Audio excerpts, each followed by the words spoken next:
Assalamu alaikum wa rahmatullahi wa barakatuh, and welcome to a special broadcast of Talking Point here on Hilaal TV channel 347. My name is Fahraaz Patel.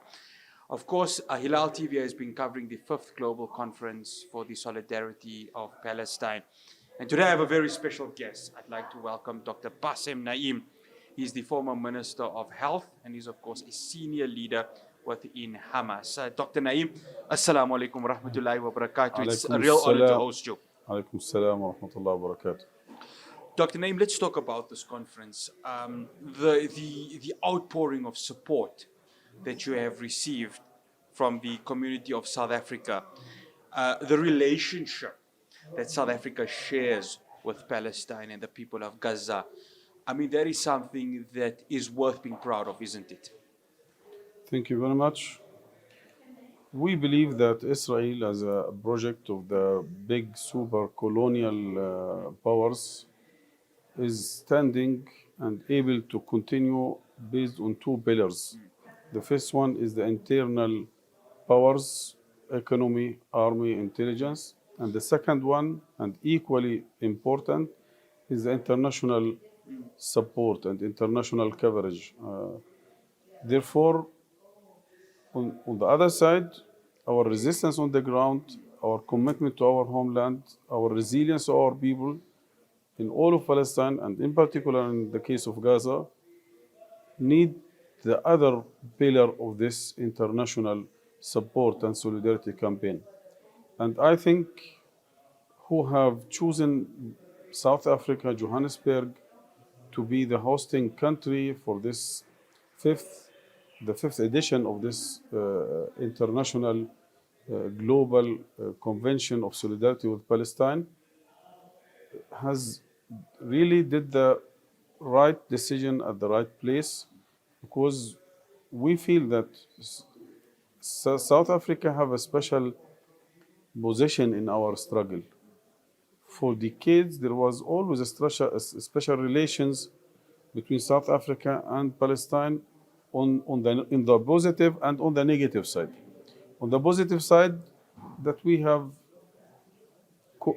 collateral, bilateral cooperation in resistance and confronting these apartheid projects here before, the change in South Africa, and also there in Palestine. And the late big global fighter and struggler for freedom and dignity, the late Nelson Mandela, he was for a long time in the Palestinian resistance camps in Lebanon. He was in Algiers, he was in different areas. But also on the other aspect, on the negative aspect, we have the strong relationship between the apartheid regime in South Africa and the apartheid regime in Israel. By the way, they have been legally established on both sides in the same year, 1948. Therefore, again, who has chosen South Africa to be the hosting country for this very important, has taken the right decision for the right place and the right people. Added to this, they have given us also to meet a lot of people from different countries, from all over the world, from the eastern part of the globe up to the western part. All of them have the same energetic emotions towards Palestine, towards the resistance. Therefore, really, we are proud of this, of being here in South Africa, this very generous and hospitable. We have witnessed this hospitality of the people here, their commitment to the just Palestinian cause. I have met a lot of ordinary people here who are asking us, what can we do? Again, we are honored, we are pleased to be here today in this conference. Dr. Naim, I want to talk about Hamas, of course, as a resistance movement. The word terrorist, and when I use the word terrorist, it gets thrown around loosely because the West love using that word. They love labeling Hamas that. Why is there that obsession, especially from Western powers, to use that word, knowing that even the United Nations recognizes you as a resistance movement? Why is it that the West insists, and I'm talking specifically Israel, who you are, of course, engaging with in combat, the United States and the United Kingdom, why do they have that obsession of labeling Hamas that word? Look, based on my first answer, that Palestine in its struggle for freedom and dignity and independence is in need for the resistance on the ground and for the solidarity support internationally.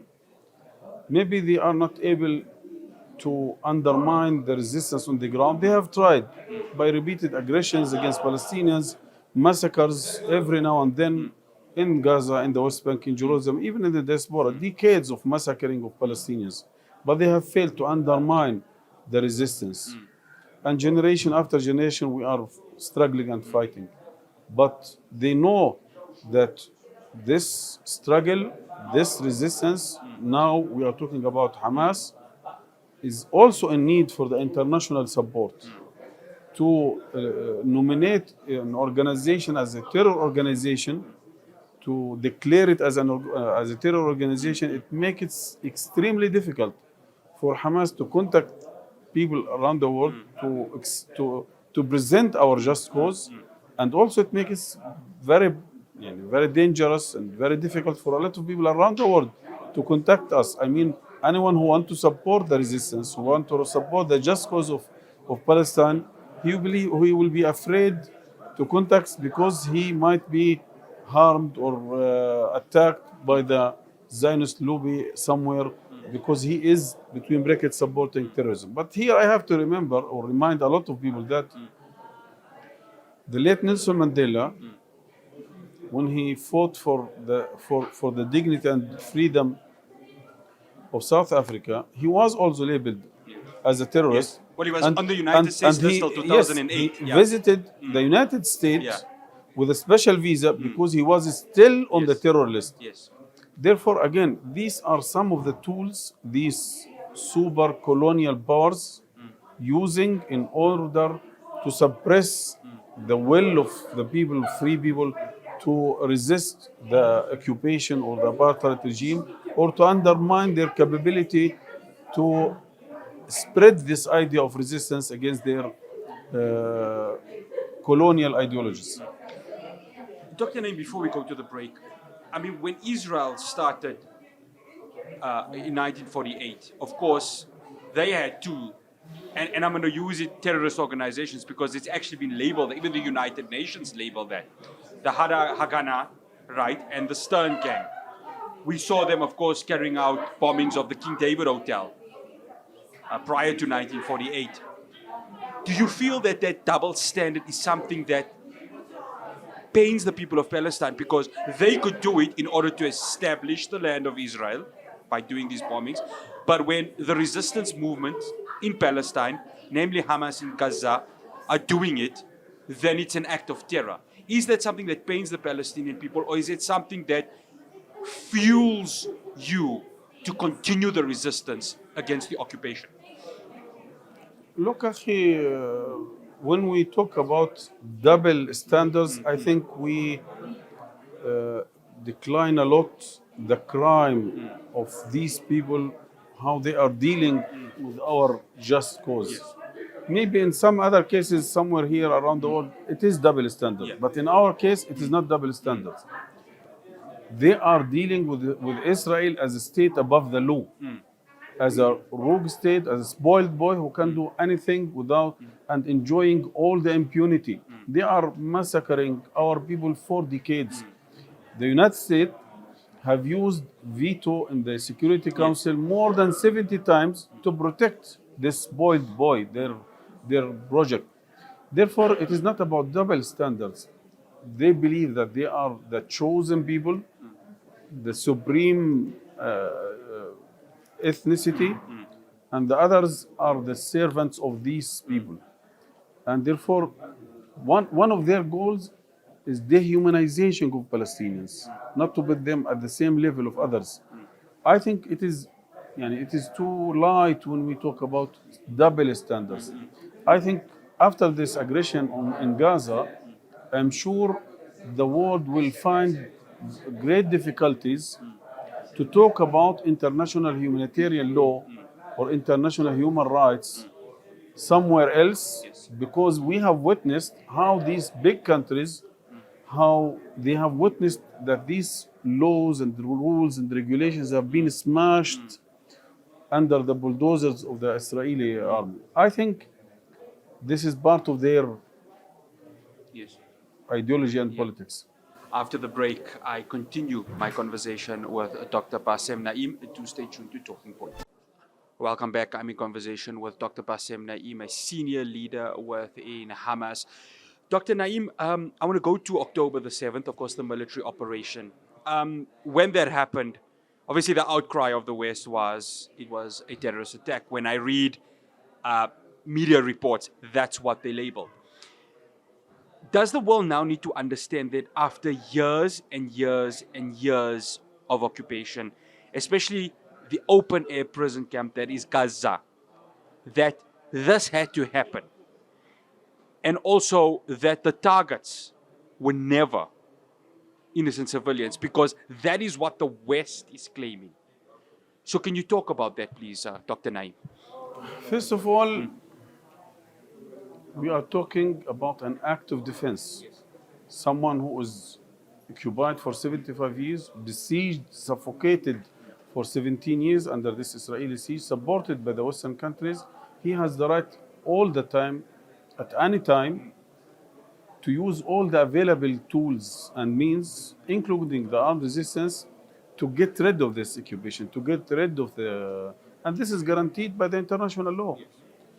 On the contrary, Israel has no right of defending itself, because they are occupying the Palestinians, they are the occupying power, and therefore, if they are not happy with our presence, they can leave us alone. They can go away. They can return back to their countries. Therefore, we are talking about an act of defense. Second, Palestinians are generation after generations fighting for the same just goal. We have the right, as any people around the world, to enjoy dignity, freedom, all these human rights, independence, self-sovereignty, the right of return. All these millions of Palestinians in the diaspora have an individual and collective right to return back to their homes where they have been exposed forcefully or expelled forcefully from the country. Therefore, again,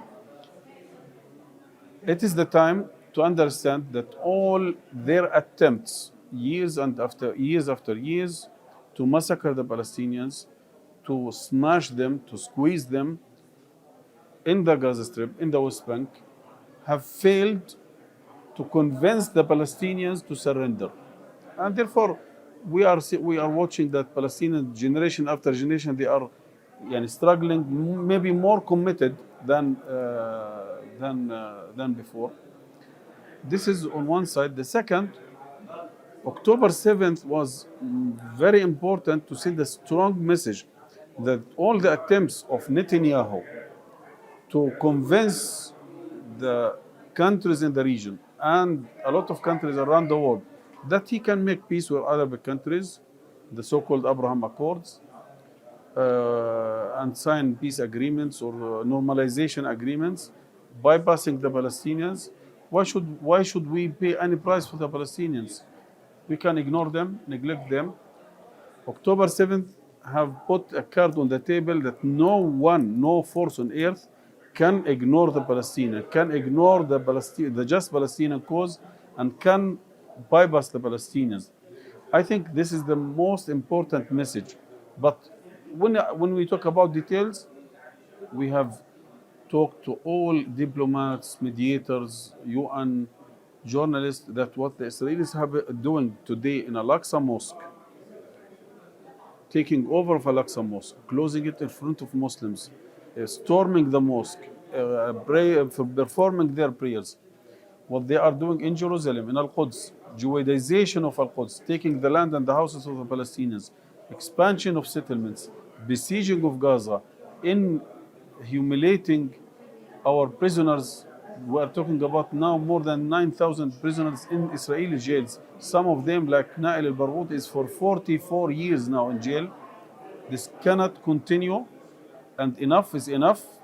And we have said it loudly that if no one is intervened to stop these Israeli policies, an explosion is coming, and this explosion will be big so that it go beyond the Palestinian borders.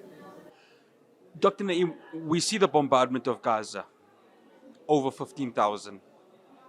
By the time this broadcast is over, I don't know what the amount's going to be.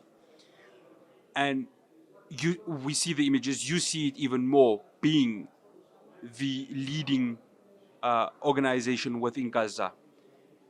Journalists are being killed, medical professionals are being killed, schools are being bombed. The gross violation of human rights is happening at a level that is beyond anyone's imagination. And still, there's an ignorance from many of the Western powers. How painful is that to see it happening, knowing that something can be done, but it's not being done? Look, Akhi, I think there are no words to describe what's happening in Gaza. I am a member of the political bureau in Hamas in Gaza. I am living in Gaza. I am here, maybe the plan of Allah to be outside for a few days, and then I prevented to return back. But my family, my wife, my sons, daughters, bigger family is still there. While I am talking to you, while I was in the conference, every 5 to 10 minutes, I'm checking if there are bad news.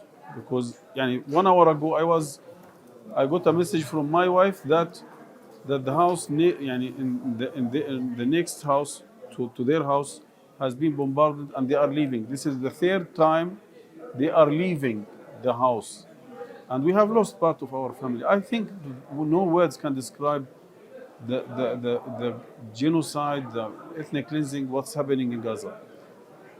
But I think Israel would not be able to do it without the direct involvement. I'm not talking about green light. Direct involvement of the Americans, of the Britons, of a lot of other European countries, and to be sure that even if they commit all these massacres, they will flee with get away for these crimes without being brought to accountability. This is the problem, that they have done it many times before. No one of them we have seen one of them in jail or in a court. This is what is painful and disappointing, that the whole humanity is not able to stop these war criminals for decades. And this is what we have always demanded. We don't ask people to come to fight in Gaza, but make it impossible for them to move freely around the world, lecturing about coexistence, about peace, about humanity. We have to isolate them. We have to boycott them. We have to squeeze them in the corner. We have to make it impossible for them to continue. We have to raise the voice of those Palestinians who have been silenced by the Israeli bombs. We have to be the voice in the streets, in the media. We have to defend the Palestinian narrative. We have to undermine the Israeli propaganda and Hasbara. This is a lot of people, which it is very easy and peaceful and simple to do. A lot of people can do it everywhere in South Africa and around the world. Dr. Naim, before we go to the break again, the Al-Qassam Brigade, they are very important in the armed resistance movement. Of course, you stay within the political part of Hamas, but the Al-Qassam Brigade, they're quite an important part of the resistance, aren't they? Because we saw it in South Africa with Umkhonto Wesizwe, who took the fight against the National Party apartheid regime. They play such a huge role, don't they? Yeah, today I think the most important component of the resistance against the apartheid regime is Hamas in general, and Al-Qassam Brigade as the military wing. What we have seen in October 7th and also the year 2 years before in Al-Quds word. This is the hard work of years and years of young people who are digging by their own fingers tunnels under the ground, who are developing the very simplest weapons to be able to attack the enemy. They have worked in all other branches, in cyber activities. I think we are talking about a very sophisticated armed branch or wing of Hamas, and at the same time, this armed branch is also dedicated to the Islamic values, to the values of Allah, to be decent, to even to our enemies. We have seen a lot of videos how they handed over the hostages, because this is our values. We are respecting even with our enemies, because we have said it many times. Our conflict, is not against Jews or Judaism. Our conflict is against the oppression, against the Zionist regime, against the occupation.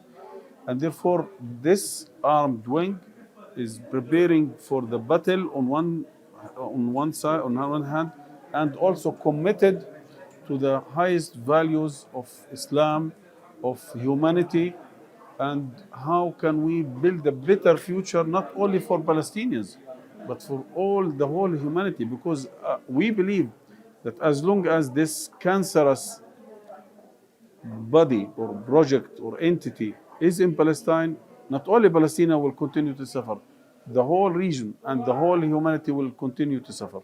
Dr. Naim, we'll be back after this break. I'm in conversation with Dr. Basem Naim, a senior leader within Hamas. Do stay tuned.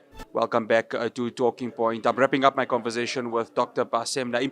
Dr. Naim, let's talk from a Palestinian perspective of unity. The Palestinian Authority, of course, based in Ramallah and West Bank. How important is that unity now with Hamas and Palestinian Authority in trying to make sure that that liberation is seen from a whole perspective? Look, Akhi, we believe now for years that unity is not a choice, it is a must. No people can liberate themselves from oppression while they are divided and talking with different tongues.